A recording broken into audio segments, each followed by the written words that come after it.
Ratusan pendemo gelar aksi unjuk rasa di kantor gubernur. Pendemo meminta PJ Gubernur Aceh untuk mencabut izin PT BMU. Aksi saling dorong pun tak dapat terelakkan. Berikut liputannya. Gubernur kami kalau nggak ada berarti nggak ada PJ.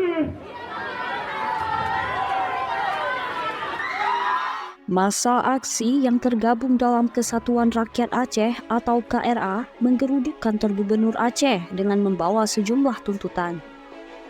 Aksi saling dorong yang terjadi antara pendemo dan pihak keamanan tak bisa dielakkan lantaran pendemo tidak diizinkan masuk ke dalam kantor gubernur untuk menjumpai PJ Gubernur Aceh, Ahmad Marzuki.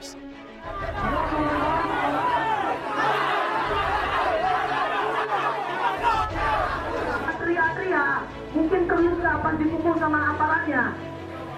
Nah, yang menjadi penyebab. Koordinator aksi Aldi Firmansyah mengatakan, selain meminta pencabutan izin, mereka juga menuntut PJ Gubernur Aceh untuk mengusut dan memberi sanksi hukum kepada pihak yang terlibat dalam pertambangan tersebut. Meminta pertanggungjawaban atas dampak yang dilakukan oleh PT BMU kepada masyarakat Agama. Kemudian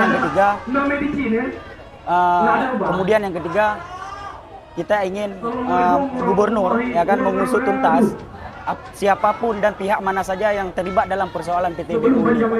Sementara untuk saat ini Pak PJ ataupun Pak Sekda yang mewakili pemerintah Aceh yang kami harap akan hadir di sini belum berhadir. Sampai hari ini kita telah sepakat bahwa gerakan kita ini tidak akan berhenti di sini. Gerakan ini akan berlanjut. Tidak berhasil menjumpai PJ Gubernur, masa aksi berencana akan menggelar aksi lanjutan dengan masa yang lebih besar lagi. Dari Banda Aceh, Mauli Isnandar melaporkan untuk seputar Aceh on TV.